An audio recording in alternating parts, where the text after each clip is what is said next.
Welcome back, guys. We are continuing on with Mass Effect 1. Just arrived at the Citadel, and now we're gonna go meet our captain and the politician dude at the Citadel Tower. But I'd like to go exploring a bit to see what's going on around here.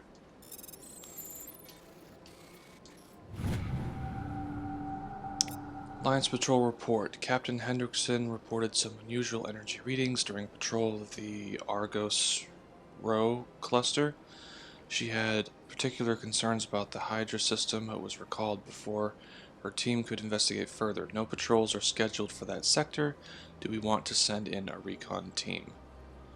Okay, so this looks like side mission stuff. I have a feeling that will come back to bite us later, but... So yeah, I have no idea where I'm going. Oh, okay. Oh, Volus and Elcor office? I'll have to check that out. There it is. There's the Citadel Tower. That's a long way. Is there more? Jeez.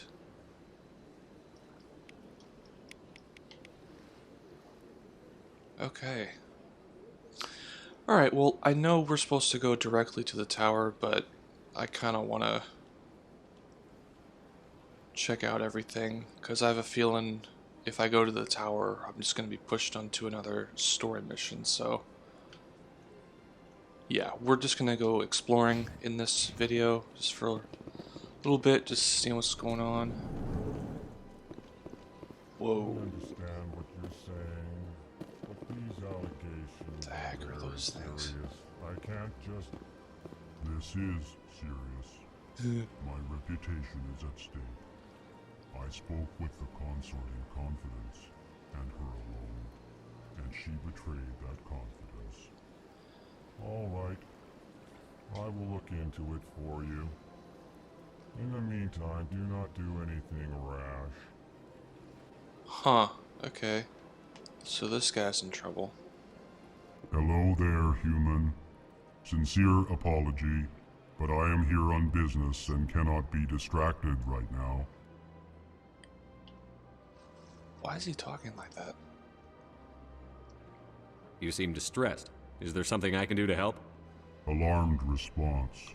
You overheard that, did you? This is all going so wrong, and it is the Asari consort's fault. She's the one who started all this. Asari consort. I think I know. Yeah, because the Asari was the lady counselor that we just saw. So, okay, that's interesting. What happened, good sir? What did this Asari do to get you so upset? I cannot speak more about this problem. It is too sensitive. Suffice it to say, she has compromised my authority as a diplomat. Okay, I think I can piece that together. But where is she? Where can I find this Asari consort? She is across the bridge from here. Her offices are easy enough to spot. Good day, human. Huh. Whoa, what's over here? What the heck is this thing?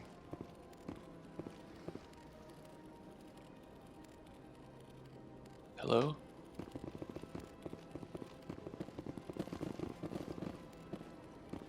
This is freaky looking.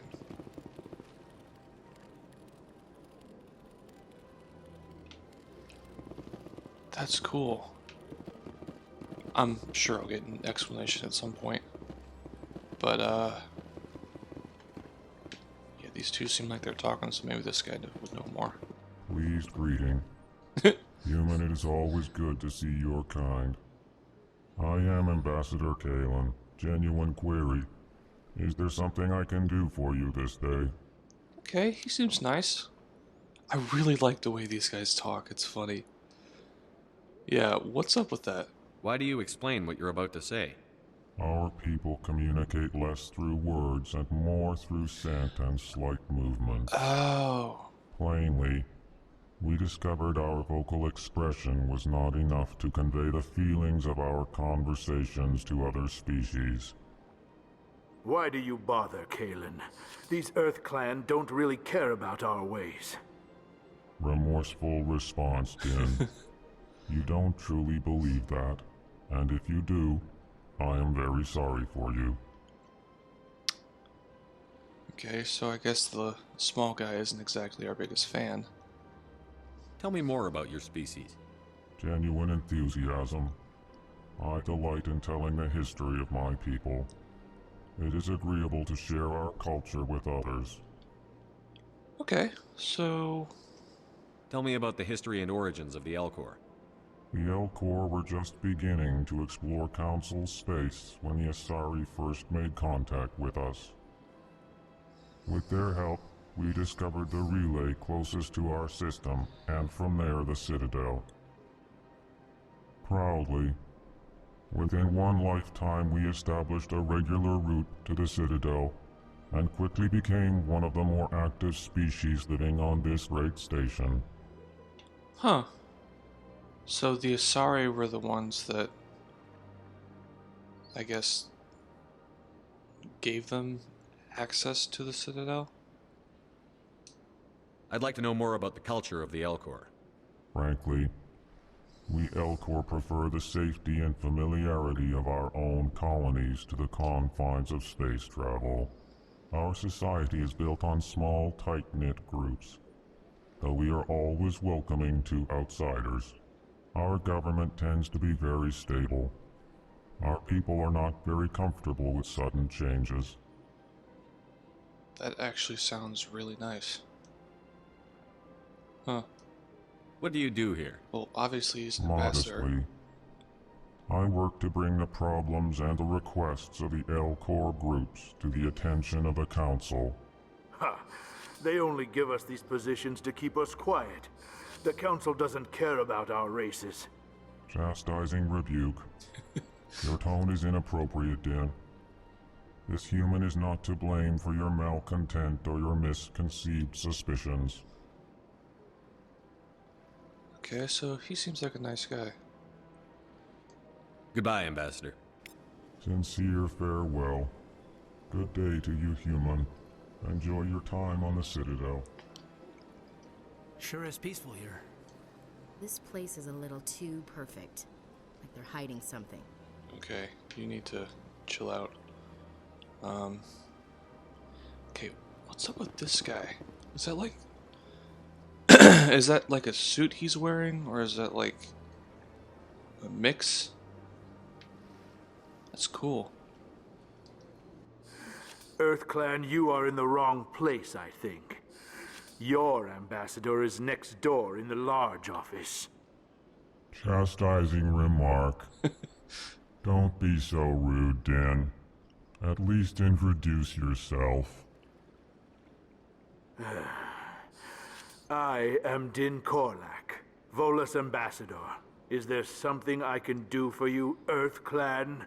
Okay, so he's a Volus. Yeah, I'll definitely get to that. Let's just go down these. What is this place? You are in the embassy for the Volus and the Elcor. Your ambassador is next door, in his own office. In this shared space, I aid my fellow Volus when I'm not being interrupted. Chill, dude. It didn't look like you were doing anything important to begin with. I'd like to know more about the Volus. I'm sure our history and culture would bore you, Earth Clan. Only if your culture is boring. Actually, I would like to know more about your history. My people came to the Citadel shortly after the Asari and Solarians had discovered it. We were instrumental in establishing a standardized galactic economy. Okay. However, despite our long association with the Citadel and our many contributions to galactic society, we still do not hold a seat on the Council. Okay, well, if you're basically responsible for the economy, I can understand why you feel slighted, I guess. Tell me about Volus culture. We are tribal by nature, but our ways are not violent. We barter and trade our lands and tribe members in order to increase status. Larger tribes often engulf smaller ones and eventually split again. Our society is very malleable, and our government is always shifting and changing. Since we're not physically adept, we trade our services for protection. Okay, so this is interesting that of all the species, these two are sharing this office, because this guy comes from a culture where it seems pretty changeable, but the bigger guy comes from a culture where everything's pretty much stable. That's pretty cool. Huh. And yeah, I might as well. What is it you do here? I look out for the best interests of the Volus people. No easy task considering how often we are overlooked by the Council. Chastising rebuke, Den. The Council favors your species greatly. You are naive. The Earth Clan will be invited to the Council long before our species will. Yeah, why are these guys so it really is those three people that are just on the council? Why aren't the Volus or Elcor part of the Council? All species must prove themselves before they join the Council. All but the Earth Clans, it would seem. Dismissive. Ignore the Volus ambassador, human. He is incorrect in his assessment. Really? How long have we been waiting? How long do you think we'll continue to wait? Bah, this talk is wasted on the humans. Okay, so that sounds like there's a... Okay. Huh.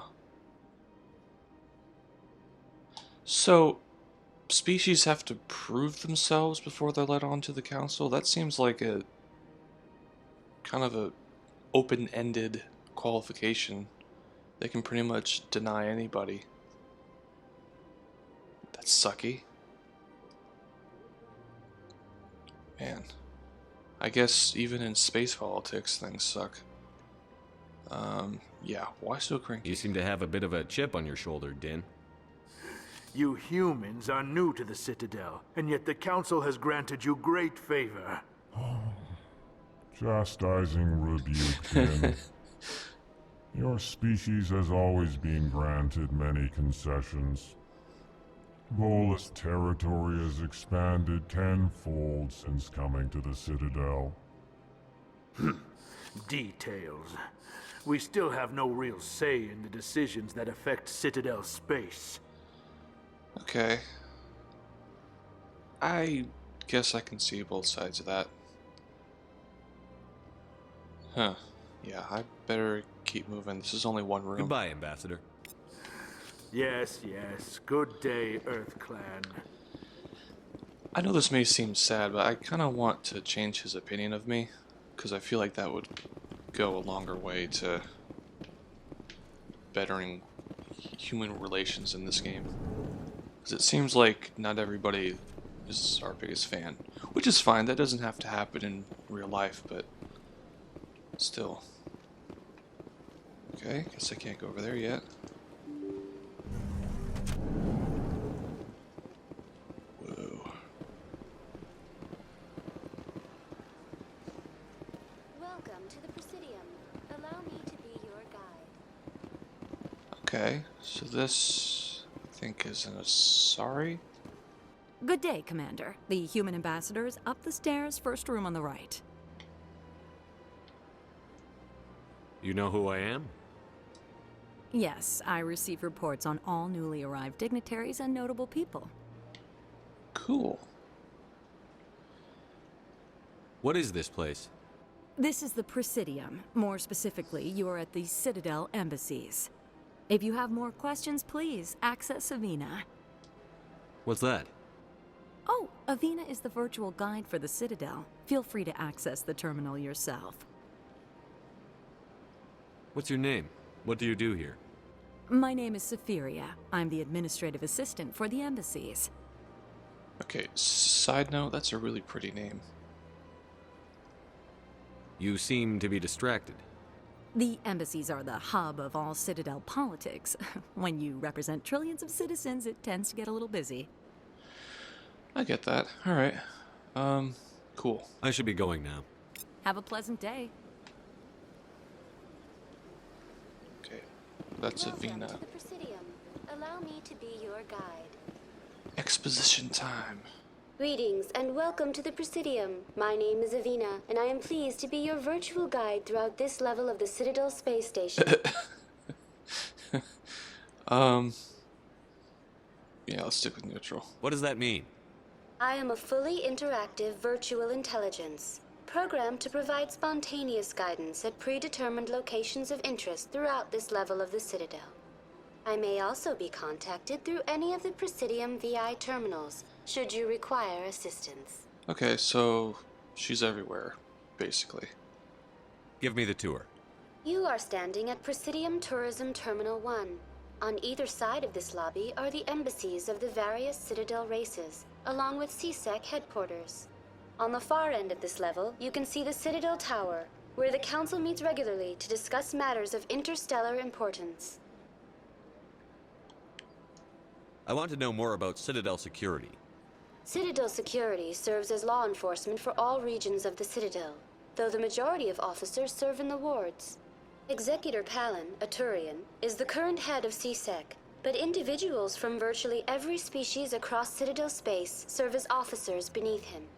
If you wish to learn more, Executor Palin's office is located in the CSEC headquarters just across the lobby.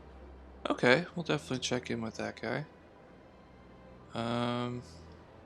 Tell me about the embassies. Each species in Citadel space important enough to be consulted on matters of galactic politics maintains an embassy on the Presidium. The Volus were the first non-council species to be granted an embassy, roughly 2,384 galactic standard years ago.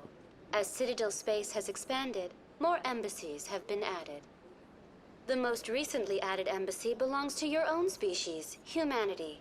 It was added 19 galactic standard years ago, despite some rather vocal opposition. Okay, so the Volus were granted an embassy over 2,000 years ago, and they still haven't had a seat on the council? That sucks. Yeah, I'm not gonna ask that. And yet, it sounds like we're closer to getting a seat than the Volus are. I can understand why they're upset. That sucks. Why were people trying to keep my species out? Some species felt humanity was given preferential treatment. It often takes a century or more before a new species is granted an embassy. The Council gave a great deal of thought to this matter. In the end, they decided humanity's impact on Citadel space was significant enough to warrant an embassy. Okay. Wait, so that also implies there are other species that aren't on the Citadel? I wonder if we'll ever see them. Because, like, in real life, the galaxy is way too huge for there only to be a few species. I don't know. What do you think? Do you agree with their decision? I am not programmed to make that kind of qualified judgment. My code is limited to information and simple interaction simulations. Okay, well, I mean, I said I wasn't going to do this, but I might as well. How come the Volus were the first species given an embassy? In the early years following the formation of the Council, the Volus were, apart from the Asari and Solarians, the most populous and widespread species in Citadel space. They established many new colonies and trading outposts, and they petitioned the Council for a greater role in determining interstellar policy. In recognition of their work to expand interstellar trade and establish a standardized galactic economy, the Volus were granted an embassy here on the Citadel. Yeah, just an embassy? Why weren't they made a council race? The Council races have extensive responsibilities. They must provide personnel and ships for the Citadel fleets. They often provide economic aid in times of disaster. It would be unfair to demand such an enormous burden of a species unable to meet these obligations.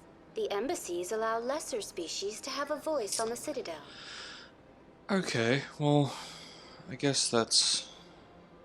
I mean, but still, if they helped establish an economy, then that would mean that they could provide aid. I would think. But they said themselves they don't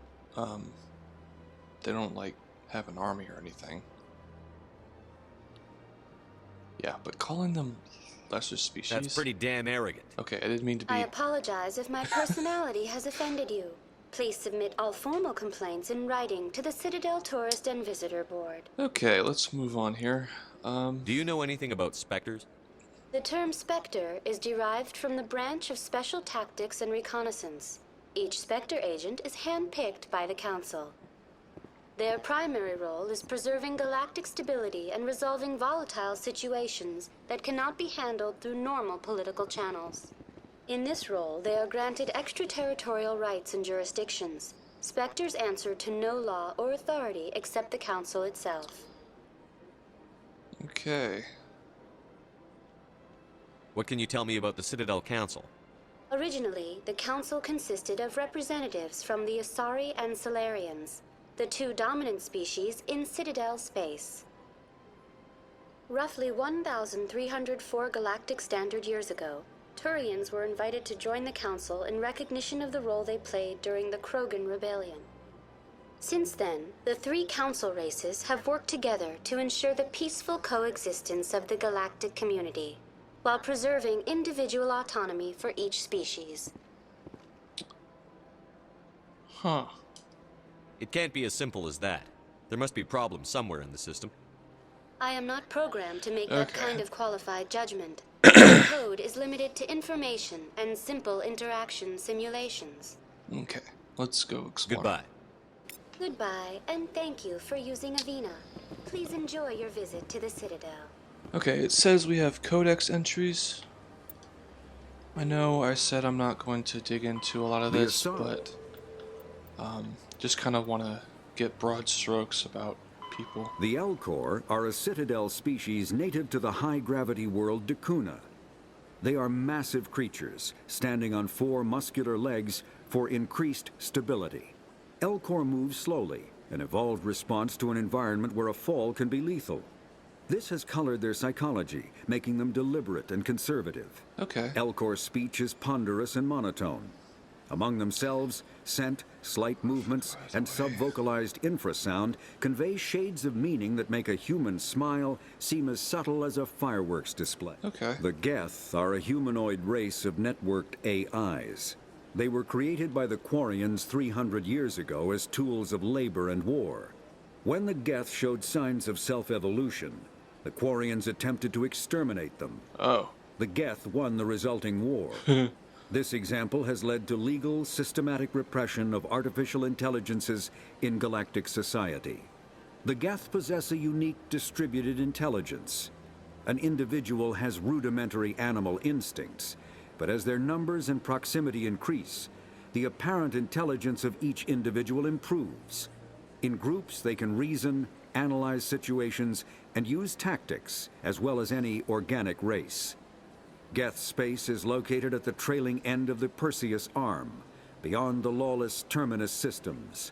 The Perseus Veil, an obscuring dark nebula of opaque gas and dust, lies between their space and the Terminus systems.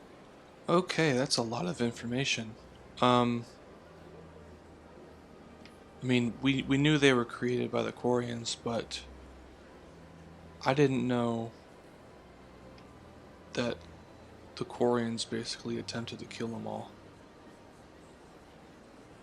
I mean, I don't know how you guys feel about this, but I'm of the opinion that a true artificial intelligence is pretty much alive. Like, if you try to kill it, it's the same as killing a person. So that kind of seems like a dick move on the part of the Quarians. But yeah, they're putting people on spikes, so I don't think they're that nice anymore, if they ever were. Yeah, they definitely look cool, but I mean, I don't know. We're still very early in the game. We'll probably get more clarity as we move on. The Volus are a member species of the Citadel with their own embassy, but they are also a client race of the Turians. Centuries ago, they were voluntarily absorbed into the hierarchy, effectively trading their mercantile prowess for Turian military protection. Erun, their homeworld, lies far beyond the normal life zone of its star. However, the world has a high-pressure greenhouse atmosphere that traps enough heat to support an ammonia-based biochemistry. As a result, the Volus must wear pressure suits and breathers when dealing with other species, as conventional nitrogen-oxygen air mixtures are poisonous to them, and in the low-pressure atmospheres tolerable to most species, their flesh will actually split open. Yeah. Volus culture is tribal, bartering lands and even people to gain status. This culture of exchange inclines them to economic pursuits. It was the Volus who authored the Unified Banking Act, and they continue to monitor and balance the Citadel economy. Okay, so they do wear suits then. Okay. So they can only come out of the suits on their home planet, or I guess a planet similar to their home planet. That sucks. Like if they're exposed to like what we would consider like normal air, their flesh would actually split open. That sucks. After the Geth secure a location, they round up and impale dead and living bodies on mechanical spikes. The spikes rapidly transform these victims into withered husks, extracting water and trace minerals, and replacing them with cybernetics. The cybernetics reanimate the lifeless flesh and tissue, transforming the bodies into mindless killing machines. Some Alliance soldiers refer to the husk-generating spikes as dragon's teeth, a reference to the mythological berserkers who sprang up from the earth wherever the teeth of the dragon Eris were planted. Dragon's teeth and husks bear little resemblance to other pieces of Geth technology. No one is sure why a synthetic race would bother to drain the minuscule amount of recoverable resources from organic corpses, though the value of reusing them as shock troops is obvious. Okay, those look freaky as hell. Yeah. The Citadel. Well, yeah. The Citadel is an ancient deep space station, presumably constructed by the Protheans. Oh. Since the Prothean extinction, numerous species have come to call the Citadel home. It serves as the political, cultural, and financial capital of the galactic community. To represent their interests, most species maintain embassies on the Presidium, the Citadel's inner ring. The Citadel Tower in the center of the Presidium holds the Citadel Council Chambers. Council affairs often have far-reaching effects on the rest of the galactic community. 5 arms, known as the Wards, extend from the Presidium. Their inner surfaces have been built into cities, populated by millions of inhabitants from across the galaxy. The Citadel is virtually indestructible. If attacked, the station can close its arms to form a solid, impregnable shell. For as long as the station has existed, an enigmatic race called the Keepers has maintained it. Huh. So, no current species built this thing. We just kind of took it over from the Protheans. I was wondering why the sky seemed to bend upward, but that makes sense if we're in the ring. Wow, so each arm is a different... Good lord, that's a lot of people. Okay, so it can close. Enigmatic race called the Keepers. I wonder if those are those little bug things we saw that I couldn't talk to. The council is an executive. Spectres are humanity. Oh, we already saw that. Terminus systems. The Mako infantry fighting vehicle was designed for the Biotics is element. A virtual intelligence. Actually, yeah, let's Biotics is the ability of rare individuals to manipulate dark energy and create mass effect fields through the use of electrical impulses from the brain. Intense training and surgically implanted amplifiers are necessary for a biotic to produce mass effect fields powerful enough for practical use. The relative strength of biotic abilities varies greatly among species and with each individual. There are 3 branches of biotics. Telekinesis uses mass-lowering fields to levitate or impel objects. Mass-raising kinetic fields are used to block or pin objects. Spatial distortion uses rapidly shifting mass fields to shred objects. Most organic species are capable of developing biotic abilities, though there are risks involved. Biotics are the result of an in utero exposure to element 0. This usually causes fatal cancers in the victim, but in rare cases, it coalesces into nodules within the fetus's developing nervous system. Oh, okay, that seems kind of dangerous on a lot of levels. Okay. A virtual intelligence is an advanced form of user interface software. VIs use a variety of methods to simulate natural conversation, including an audio interface and an avatar personality to interact with. Although a VI can provide a convincing emulation of sentience, they are not self-aware, nor can they learn or take independent action. Okay. VIs are used as operating systems on commercial and home computers. Minimal VI agents are also available. Agents are compact and specialized. Some serve as personal secretaries, filtering calls and scheduling meetings based on user-defined priorities. Others are advanced search engines, propagating themselves across the extranet to collate user-requested data. Commercial VIs in a variety of stock personalities are available at any software retailer. Boutique firms and hobbyists also build unique VIs to personal specification. Although software emulation of living personalities is illegal, reconstructions of famous historical figures are common. That would be kind of cool to have like a Abraham Lincoln be your personal assistant, you know? That'd be fun. Okay, so they're not, I guess, artificial intelligence would be things that are self-aware. So virtual intelligence is just a really advanced, yeah, a really advanced form of user interface software. Okay. So Avena is just a virtual intelligence. But the Geth are artificial intelligence. Oh, so that, okay. Yeah, that makes sense. When subjected to an electrical current, the rare material that's the dubbed core Element Zero, I was looking at. or EZO, Okay. emits a dark energy field that raises or lowers the mass of all objects within it. This mass effect is used in countless ways, from generating artificial gravity to manufacturing high-strength construction materials. It is most prominently used to enable faster-than-light space travel. Yeah. EZO is generated when solid matter, such as a planet, is affected by the energy of a star going supernova. The material is common in the asteroid debris that orbits neutron stars and pulsars. These are dangerous places to mine, requiring extensive use of robotics, telepresence, and shielding to survive the incredible radiation from the dead star.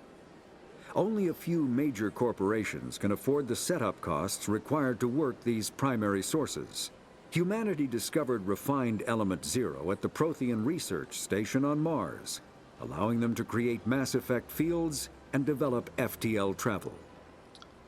I was gonna say, because the major barrier to going faster than light is mass. So if Element Zero can somehow reduce the mass of an object enough that would make logical sense, I guess. That's cool. Huh. It's really neat how they dig into like how things work. It's pretty cool. Element Zero can increase or decrease Yeah. the mass. Okay. Omni-tools are handheld devices Whoa, who's that combine a computer microframe, sensor analysis pack, and manufacturing fabricator.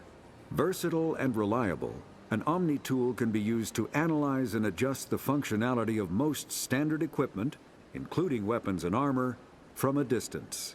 The fabrication module can rapidly assemble small three-dimensional objects from common reusable industrial plastics, ceramics, and light alloys.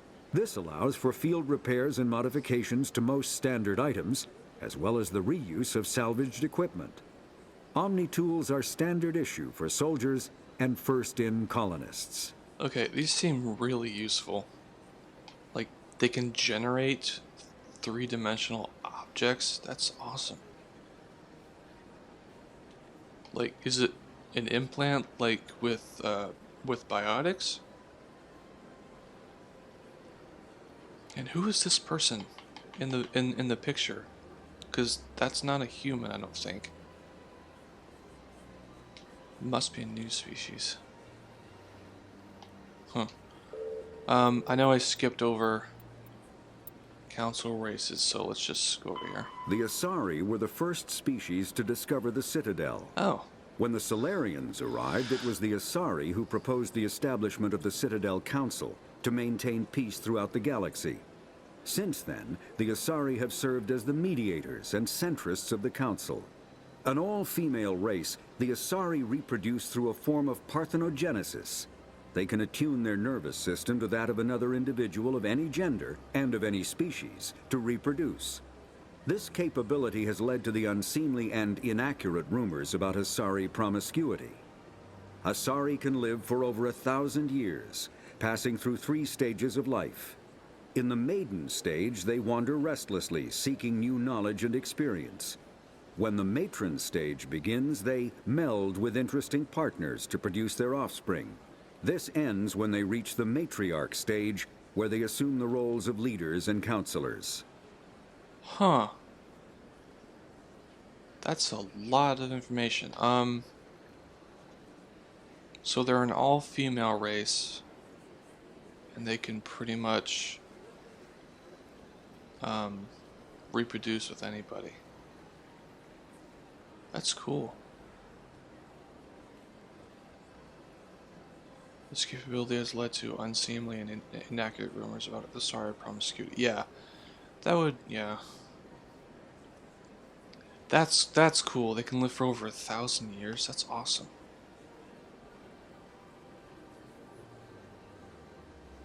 I mean, I guess that makes sense. If they can live for that long in comparison to species like us, who only live for, like, at most, maybe 120, 130,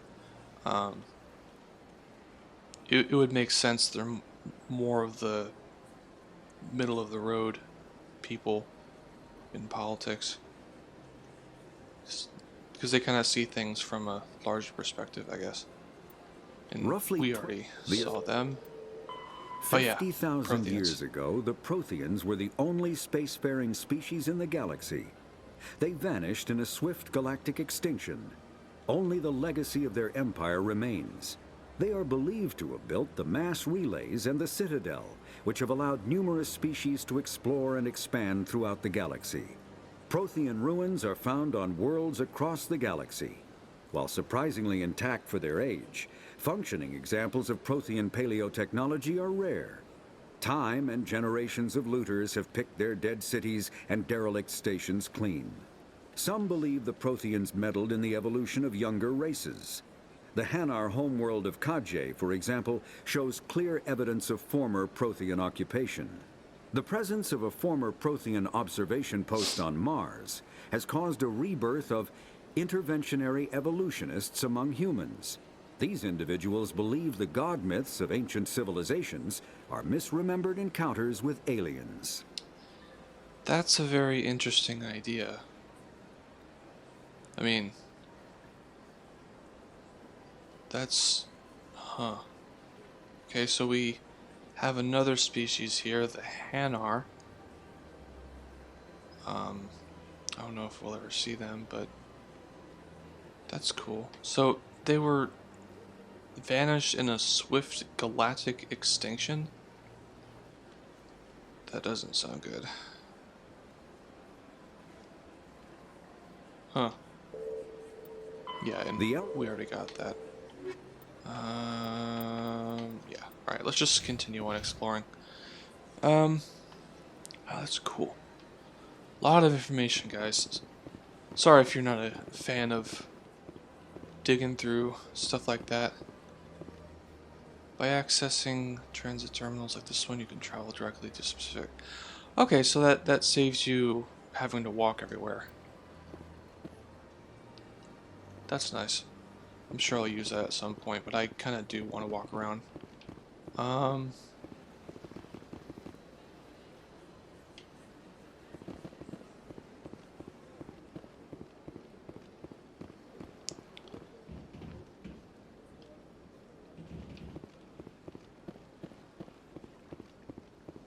Yeah, we'll just do like a huge circle, I guess.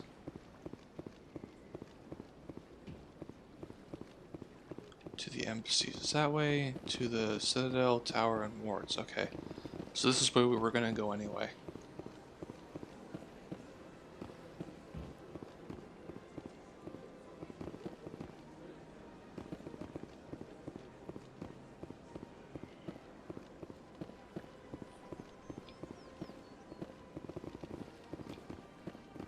Okay, so these things, I think they were called keepers. Like, do they talk at all, or hello? Oh well. Okay, that seems like that'll kick something else off. Well, I really want to take the time to explore everything, but I don't know. I think I should probably check in with the council. I've heard some things in this game are time sensitive, and I really don't want to piss off the people that run the galaxy. You know what I mean? Bug thing over there. What's it doing? Please do not disturb the keepers. Okay, so they are keepers. Oh, sorry, dude. I'll get back to that. This is the Citadel Tower. Okay.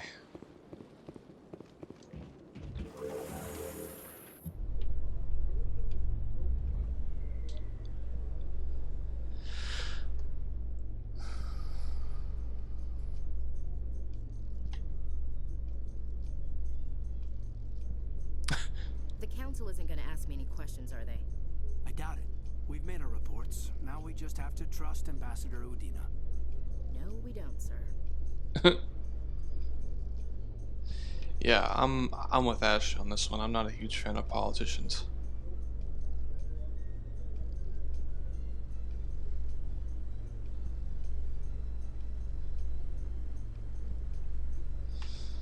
Huh. Hey, why are their guns red and mine are white? I want a red gun. Oh well. Ooh, that's pretty. Ominous music playing. Executor Palin Garrett. Oh, is this the head of the security police force here? Yeah, let's talk to him. Saren's hiding something. Give me more time. Stall them. Stall the council. Don't be ridiculous. Your investigation is over, Garrus. Oh. Commander Shepard, Garrus Vicarian. I was the officer in charge of the CSEC investigation into Saren. Oh. Okay. I like his last name, Vicarian. It sounds awesome. Yeah. Who were you just talking to? That was Executor Palin, head of Citadel Yeah, Security, that's what I thought. my boss. He'll be presenting my findings on Saren to the Council. Okay, so yeah, it sounds like you really don't like him. Sounds like you really want to bring him down. I don't trust him. Something about him rubs me the wrong way. But he's a Spectre. Everything he touches is classified. I can't find any hard evidence. I think the Council's ready for us, Commander. Good luck, Shepard. Maybe they'll listen to you. Huh. Okay. So I'm guessing this isn't gonna go well. If we can't find any hard evidence on him, then I wonder what's gonna happen. There are a lot of trees around here. I wonder, are trees specific only? Don't be ridiculous. The Volus won't be joining the Council for years. I'm not so sure. The humans are making a strong push, and you can bet the Volus will be right on their coattails if they succeed. Allowing the humans to join us is a sound strategic move. But the Volus? No. The Hanna are likely to be next, then the Elcor. You may be right. Though the Hanar need to lighten up a bit first. You just don't like them because you have trouble understanding them. Okay.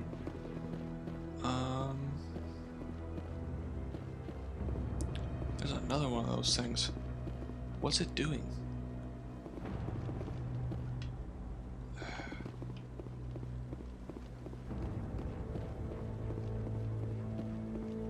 No, I'm waiting to speak with one of the Councilor's assistants. Commander? Oh, I guess we can't. Okay, there's more of those guys.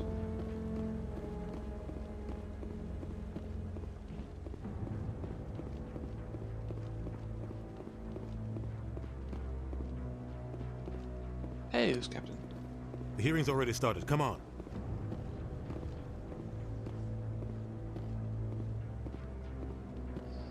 The Geth attack is a matter of some concern, but there is nothing to indicate Saren was involved in any way. The investigation by Citadel Security turned up no evidence to support your charge of treason. So they can't get access. Eyewitness saw him kill Nihilus in cold blood. We've read the Eden Prime reports, Ambassador. The testimony of one traumatized dock worker is hardly compelling proof.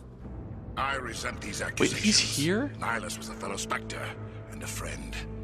That just let you catch him off guard. Captain Anderson, you always seem to be involved when humanity makes false charges against me. And this must be your protege, Commander Shepard. The one who let the beacon get destroyed. Okay, so good feelings all around. I mean, I don't want to sound childish in front of these guys. The mission to Eden Prime was top secret. The only way you could know about the beacon was if you were there. With Nihilus gone, his files passed on to me. I read the Eden Prime report. I was unimpressed. But what can you expect from a human? Yeah, that's... Saren despises humanity. That's why he attacked Eden Prime. Your species needs to learn its place, Shepard. You're not ready to join the Council. You're not even ready to join the Spectres. He has no right to say that. That's not his decision. Shepard's admission into the Spectres is not the purpose of this meeting. This meeting has no purpose. The humans are wasting your time, Counselor, and mine.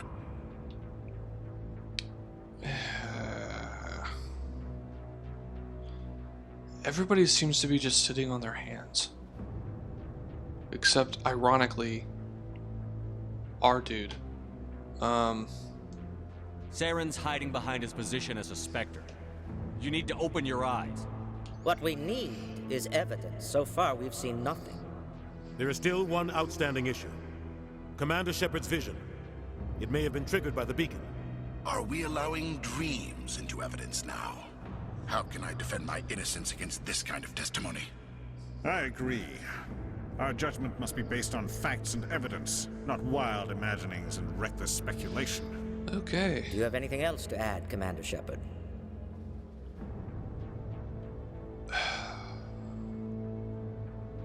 Yeah, what's the point? I'm really tempted to say this. I don't want to accuse them, so... well, at the same... no. Yeah, I'm gonna do that. You've made your decision. I won't waste my breath.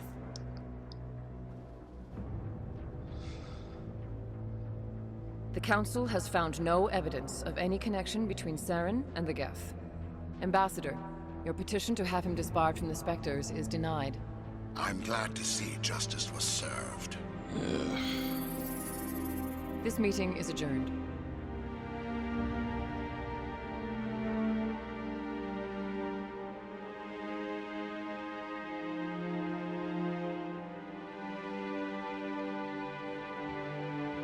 It was a mistake bringing you into that hearing, Captain.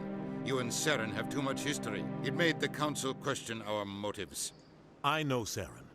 He's working with the Geth for one reason: to exterminate the entire human race. Every colony we have is at risk. Every world we control is in danger. Even Earth isn't safe. Yeah, sounds like you're, Tell me about this history between you and Saren. I worked with him on a mission a long time ago. Things went bad. Real bad. We shouldn't talk about this here. But I know what he's like. And he has to be stopped. Well, they obviously won't help us. We need to deal with Saren ourselves. As a Spectre, he's virtually untouchable. We need to find some way to expose him. What about Garrus, that CSEC investigator? We saw him arguing with the Executor. That's right. He was asking for more time to finish his report. Seems like he was close to finding something on Saren. Yeah, that sounds good. Any idea where we could find him? I have a contact in CSEC who can help us track Garrus down. His name is Harkin. Forget it. They suspended Harkin last month, drinking on the job. I won't waste my time with that loser. You won't have to. I don't want the Council using your past history with Saren as an excuse to ignore anything we turn up. Shepard will handle this. I mean, I'm not a huge fan of him keeping his history with Saren secret, but he seems like a decent guy overall. You can't just cut Captain Anderson out of this investigation. The Ambassador's right. I need to step aside. I need to take care of some business. Captain, meet me in my office later. Harkin's probably getting drunk at Cora's Den. It's a dingy little club in the lower section of the wards. Maybe there's another way to find evidence against Saren. You should talk to Barla Vaughn over in the financial district. Rumor has it he's an agent for the Shadow Broker. The Shadow Broker? An information dealer. Buys and sells secrets to the highest bidder. I've heard Barla Vaughn's one of the top representatives. He might know something about Saren, but his information won't come cheap. Okay, lots of stuff. Our ambassador doesn't seem to get along with the Council. He's just frustrated. The Council's always preaching that we need to be part of the galactic community. But for them, it's a one-way street. Yeah, it seems that way. They want us to expand and settle unstable regions like the Skillian Verge and the Attican Traverse. But when we run into trouble, they don't want to help us out.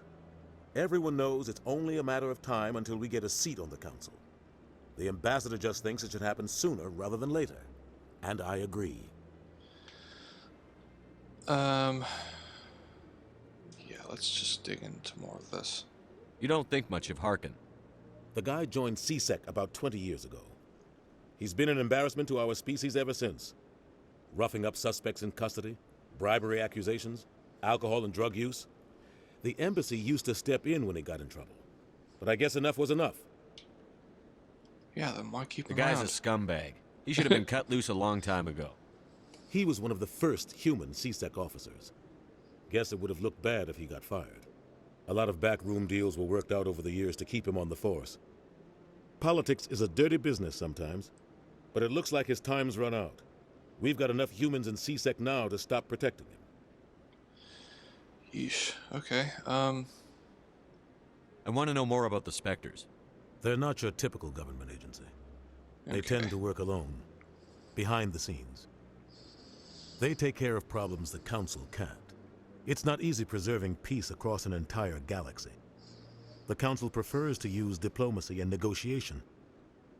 But sometimes more extreme measures are needed. How do they decide who becomes a Spectre? You can't just apply to join. There's no training program. Spectres aren't made. They're born. The Council's always looking for exceptional individuals. People who can get the job done. Like you. They've been watching you for years. Creepy. They see something in you. They want you on their side. Nihilus was supposed to give them a final recommendation. But with him gone, things are still up in the air. What's their command structure like? There is no command structure. Each Spectre answers directly to the Council. Sometimes they're sent on specific missions. Other times, they act on their own.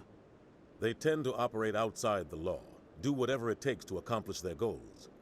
The Council just turns a blind eye. Spectres have a lot of power, Shepard. They sound like shadow operatives. Everything about them is classified. We don't even know how many there are. The latest Alliance estimate puts their numbers under 100. Oh, really? But the Council couldn't do its job without them. They're the Citadel's top agents, the last line of defense, the final option before open war. The entire galaxy respects and fears them. If a Spectre shows up, you know something big is about to happen. Okay. What happens when a Spectre goes rogue, like Saren? It doesn't happen often. The Council is careful when they select their candidates. But when something does go wrong, there's usually only one solution.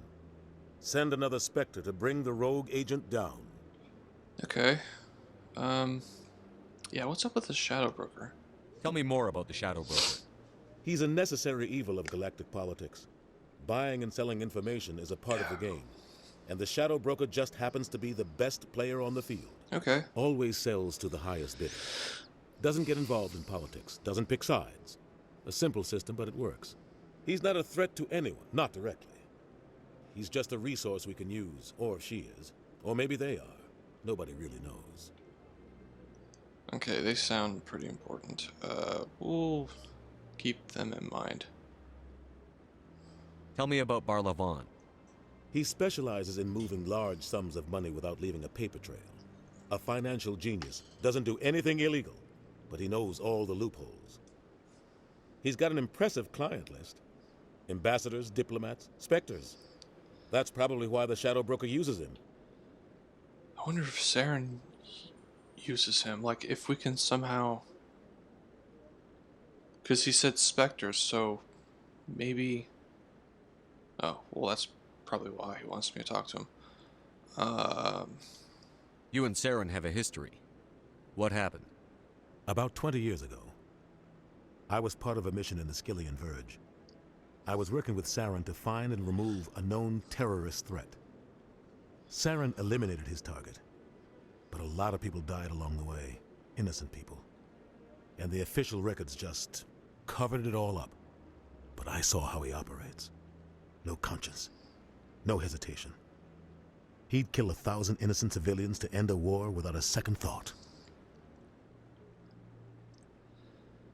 I mean, I understand how that's terrible, but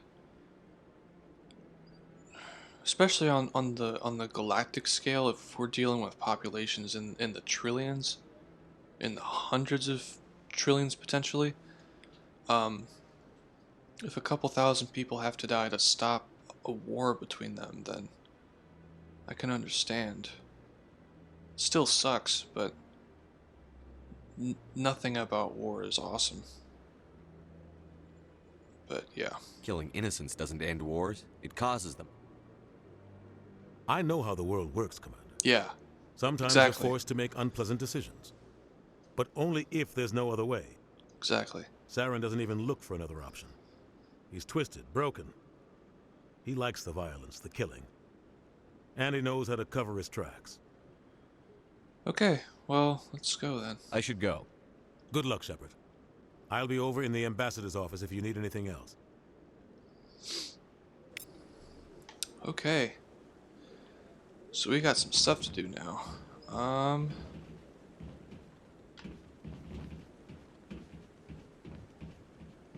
Let's go back over. That guy's up to something. What guy? The one over by the keeper.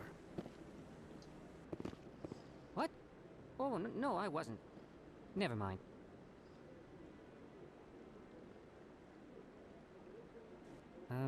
Yes, is there something you want? Yeah, what's going on, dude? Why are you so interested in the Keepers?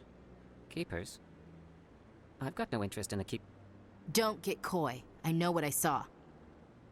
I'm not so sure I should be talking to you about this. Why not? We're just talking. Is there something wrong with that? No. I guess it wouldn't hurt to tell you. I'm using a small scanner to gather readings on the Keepers. So far I've had mixed results. I find it difficult to get near the creatures. Why were you being so secretive about it, though? Well, technically we're not supposed to disturb the Keepers. I don't really think my scanning disturbs them, but the authorities might disagree. I'd like to do it more openly, but it's not really worth getting arrested over. Okay, well, this sounds like a side quest, but sure. I could help you out. I'm not worried about the authorities. I don't even know who you are. Yeah, I'm with the Alliance. I'm Commander Shepard, with the Alliance military. Well, I suppose I could use the help. You'll need this. It's the scanning device I developed. Activate it each time you see a Keeper. All collected data will automatically upload to my database. I'll even send a few credits your way for each unique scan. What are you doing with the data once you've scanned it? Trying to learn whatever I can about the Keepers. We see them working everywhere, yet we know so little about them. I'm a scientist. I want to know what makes them tick. Okay. That makes sense. I should get going then. Yes, I have much work myself. So long, and good luck with the scanning. Hopefully this means, like, we learn about them too. Okay. I saw a bunch of them around here, so I'm gonna kind of sweep the room again. Start from the top, work my way down. Ah, yeah, see, there's one right over there.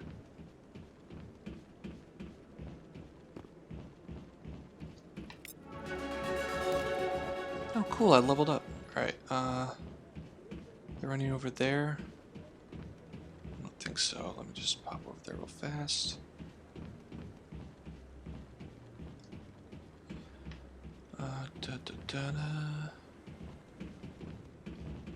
No, okay. Let's go down to the next level.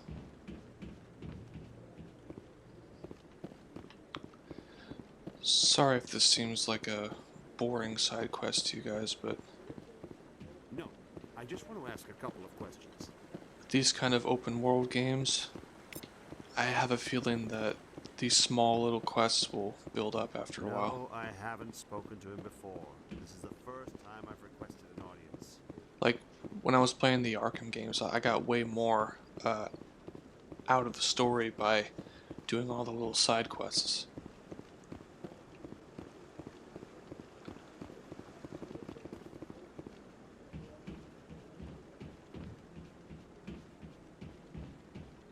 That one's right over there. Maybe. Get that one. Yeah, there's one right there.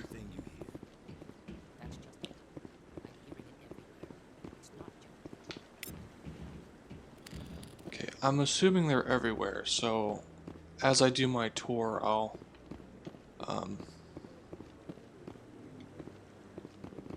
keep an eye out for these guys. Hopefully I have access to everywhere now.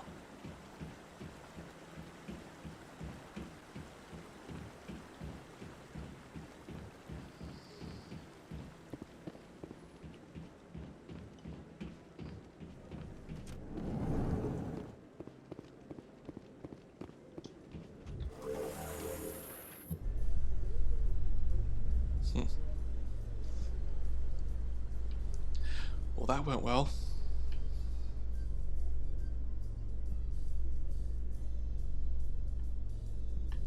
I can't believe the Council ignored all the evidence against Saren. Saren's one of their best operatives. It's only natural they'd take his word over ours.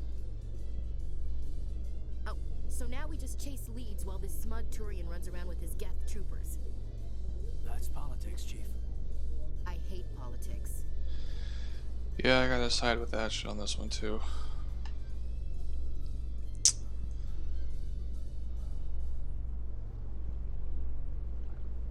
Yeah, there's another keeper. Scan him before we go on.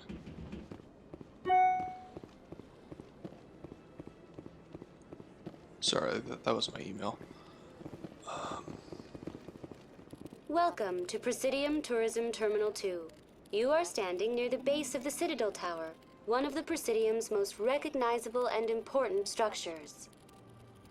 Behind me is the spectacular Relay Monument, a scale model representation of a Prothean mass relay. Oh. To your left is one of the Keepers, the enigmatic caretakers of the Citadel, working on a control panel. You may see Keepers involved in various tasks throughout all levels of the Citadel. We ask that you do not interfere with them in any way. The Keepers are essential to the smooth operation of the Citadel. Obstructing their daily work will result in harsh penalties, including incarceration and rehabilitation. Rehabilitation? What does that mean?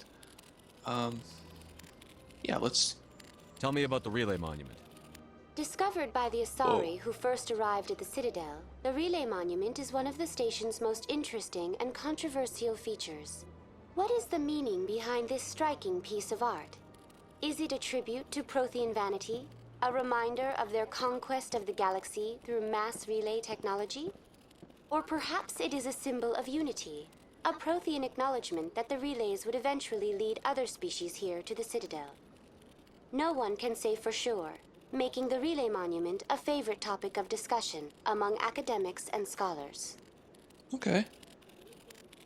Tell me about the Citadel Tower. Housing both the council chambers and Citadel control, the tower is one of the most important buildings on the station. Access to these areas is restricted to those with the appropriate clearance. Yeah, what exactly do they control? What happens in Citadel Control? Citadel Control handles all incoming and outbound transit. Every ship within 2,000 kilometers of the Citadel is under the jurisdiction of Citadel Control. At peak capacity, they are responsible for monitoring upwards of 1,000 vessels. That's impressive. I'd like to hear more about the Council Chambers. The business of the Council, which often has far-reaching effects on the galactic community, is conducted in a room at the apex of the Citadel Tower. The Council Chambers themselves are truly a magnificent sight to behold, though few get to experience the view in person. Typically, only the councilors, ambassadors, and high-ranking officials, along with various support staff, are allowed access. I don't want to rub it into a VI. I'd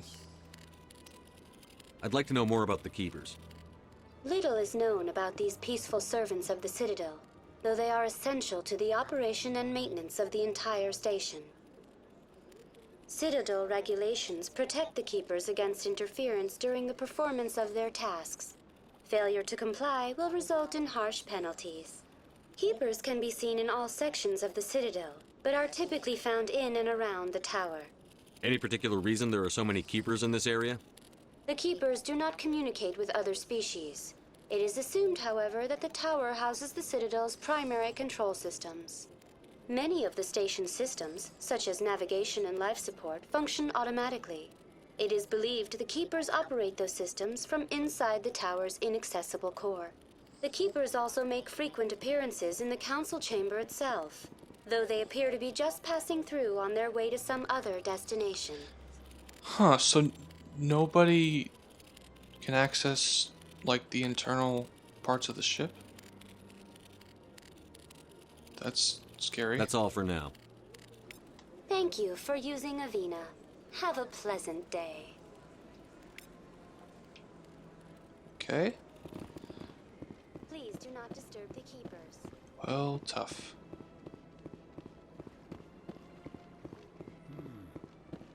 Yeah, you said it, Caden. Huh. Interesting. Man, this game is really jumpy. sorry if the video is sort of choppy. I'm trying to move in a way that makes it less so.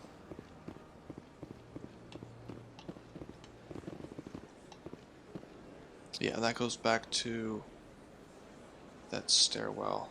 I'll get back there at some point. What's this? Oh, that's the dude that the captain wanted us to... What's this? One of the Earth Clan. Ah, a very famous one, yes? You are the one called Shepard. It is a great honor to welcome the heroes of the Blitz. You've got me at a disadvantage here. Forgive me, Earth Clan. My name is Barla Vaughn. My job makes it necessary for me to keep informed. I am a financial advisor to many important clients here on the Citadel. When someone as important as yourself arrives on the station, I take notice. Okay. So... I've heard you work for the Shadow Broker. Yeah. Do you have any information about Saren? You're very blunt, Shepard. But you're right. I am an agent for the Shadow Broker. And I do know something about Saren. Yeah, I don't want to scare him off. I mean, I don't really want to piss off this Shadow Broker either. Sounds like they're important. I also don't have a lot of money right now because it's the beginning of the game, so...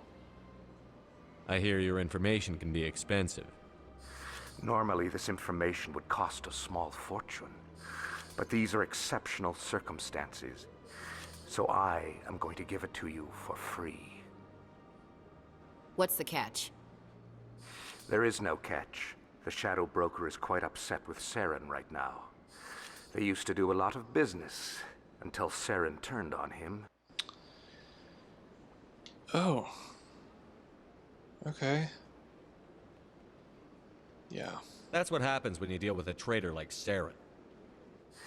No matter what you think of Saren, he's not stupid. He knows the Shadow Broker is a valuable ally. Turning on him doesn't make sense. Not unless something huge was at stake. I don't know the details, but the Shadow Broker hired a freelancer to deal with it. A Krogan mercenary. Krogan mercenary? I mean, I heard Krogan rebellions, but... Wait, do we get to actually meet a Krogan? That's not much to go on.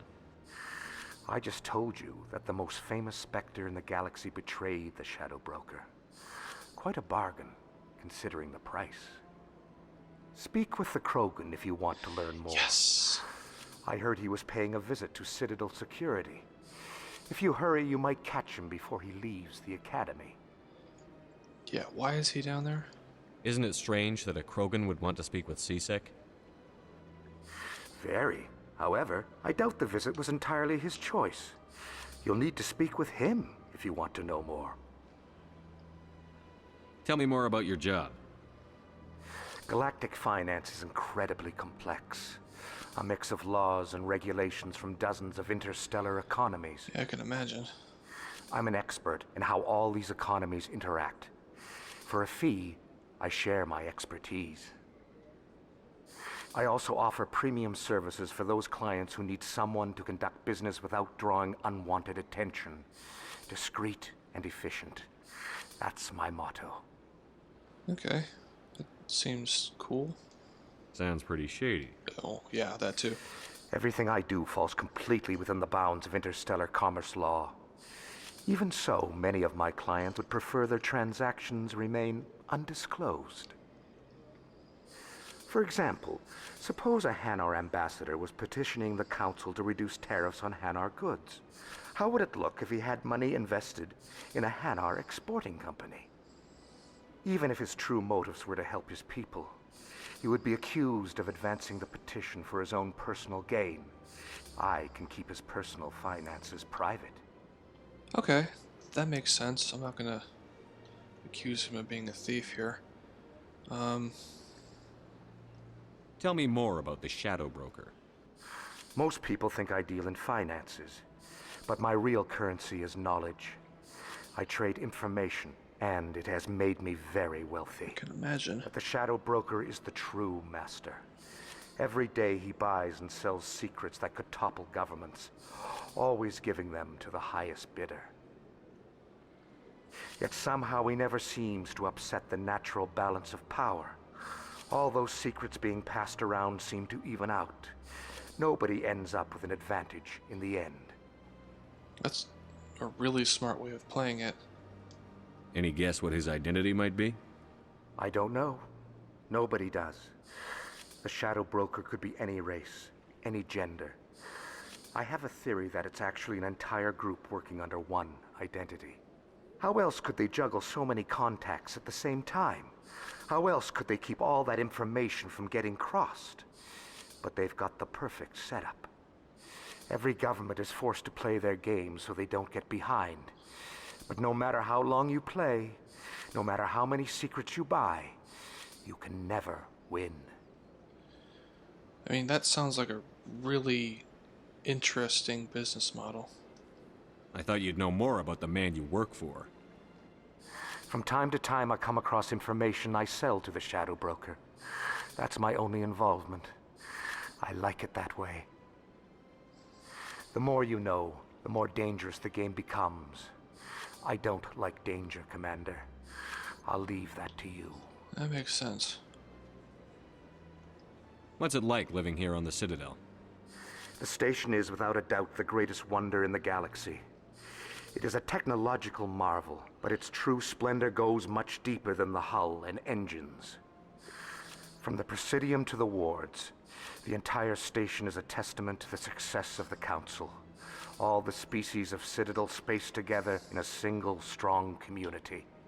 What makes the Presidium so special? It is the political center of Citadel space. 80% of all intelligent species in the known galaxy acknowledge the Council's authority on interstellar matters. But only the most powerful and influential species have embassies here on the Presidium. This level of the station is reserved for the elite, Shepard. People like us. Okay, so there must be a lot more species than just the ones we've seen so far. What are the wards like? The cultural heart of the galaxy. They pulse with the lifeblood of millions of citizens from dozens of different species. You never know what you'll find down in the wards, Commander. It's always full of surprises. Fortunately, most of them are pleasant. Okay. I should go. Goodbye, Commander. Interesting. So we have to go down and talk to the Krogan. He's with Citadel Security, I believe. Whoa, what the hell is this thing? How is it doing that? Ah, human. This one is greatly pleased to see you here in my decadent emporium. This one? Who are you? This one's face name is Delaninder, though many in this place simply refer to it as Delan. Please take time to examine the fine goods it has for purchase, all of great worth. He looks like,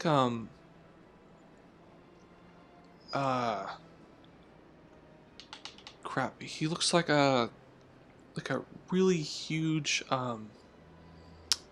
like a jellyfish kind of. Or like a, I haven't studied marine biology in years. Yeah, I'll just say jellyfish. Man, that's really cool. How is he standing up like that? Yeah, what's up with your speech, dude? Why do you refer to yourself as this one and it? For the same reason that humans are so inquisitive. It is part of our culture. Specifically, Hanar only refer to themselves in the first person with family. Oh, this is a or Hanar. intimates. And we rarely do so with other species. It is just our way. Okay. Who are you? Oh, This whoops. one's face name is Delaninder, Crap. though many in this place simply refer to it as Delan. Can I skip? Please take time to Oh, examine again. the fine Yes. goods it has for purchase, all of great worth. Yeah, let's see what's going on. Show me your items. Oh, this one is pleased to do so, human. You will not be disappointed.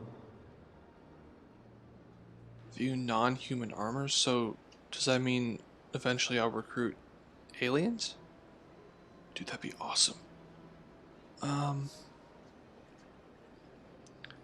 Let's view upgrades first.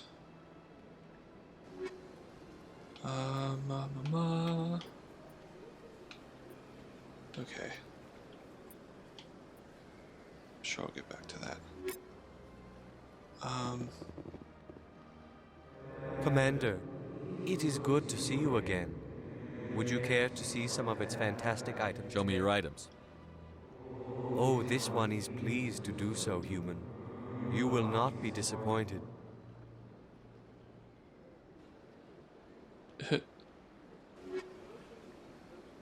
Man, these things are expensive.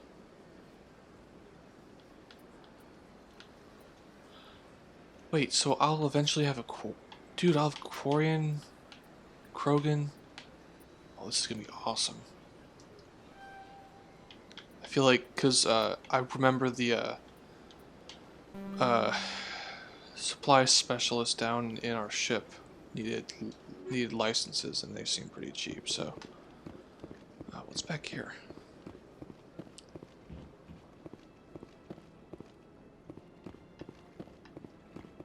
Nothing. Oh, keeper. Hello?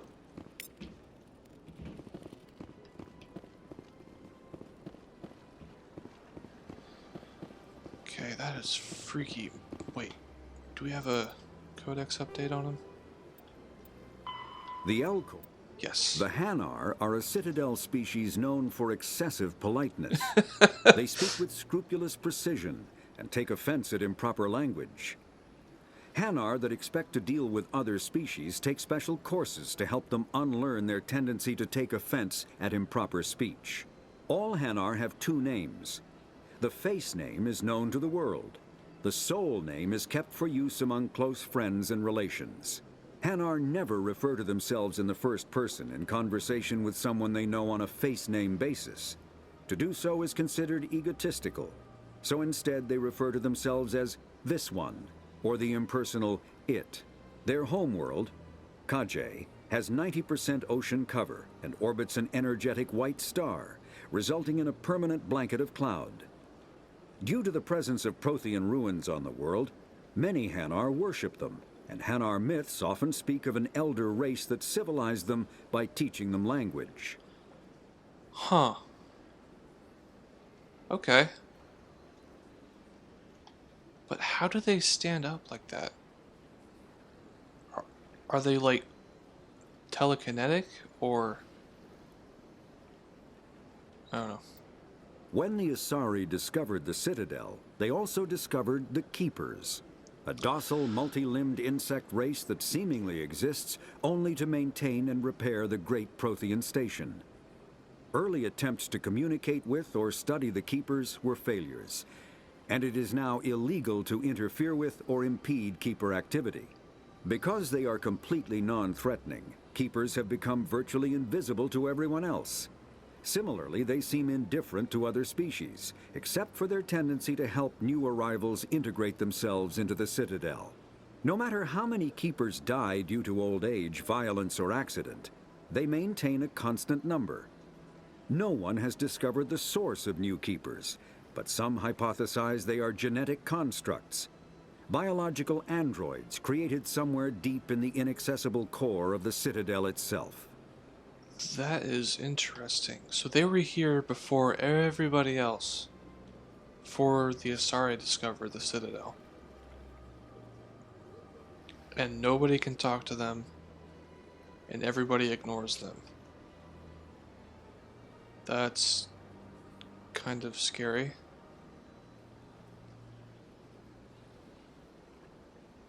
Okay. The Krogan evolved in a hostile and vicious environment. Until the invention of gunpowder weapons, eaten by predators was still the #1 cause of Krogan fatalities. Afterwards, it was death by gunshot. When the Solarians discovered them, the Krogan were a brutal, primitive species, struggling to survive a self-inflicted nuclear winter. The Solarians culturally uplifted them, teaching them to use and build modern technology, so they could serve as soldiers in the Rachni War. Liberated from the harsh conditions of their homeworld, the quick-breeding Krogan experienced an unprecedented population explosion. They began to colonize nearby worlds. Even though these worlds were already inhabited, the Krogan rebellions lasted nearly a century, only ending when the Turians unleashed the Genophage, a Solarian-developed bioweapon that crushed all Krogan resistance. The Genophage makes only 1 in 1,000 pregnancies viable, and today the Krogan are a slowly dying breed. Understandably, the Krogan harbor a grudge against all other species, especially the Turians. Okay, wow, that's a lot of... Okay, so we have a new species, I guess. Or it could be a place. Rachni. That's cool. Okay, so these guys... Dude, they look like straight up dinosaurs. That's awesome. And if what I saw at the with the shopkeepers any indication, we're gonna have a Krogan on our team, so that's gonna be awesome. Oh,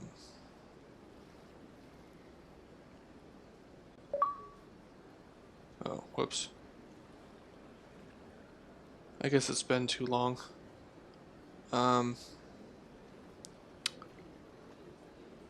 That's okay. Here, I'm gonna stop the video now, and I'll come back. I feel like we've done a lot already today.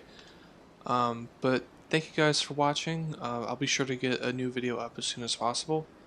Till then, see you guys later.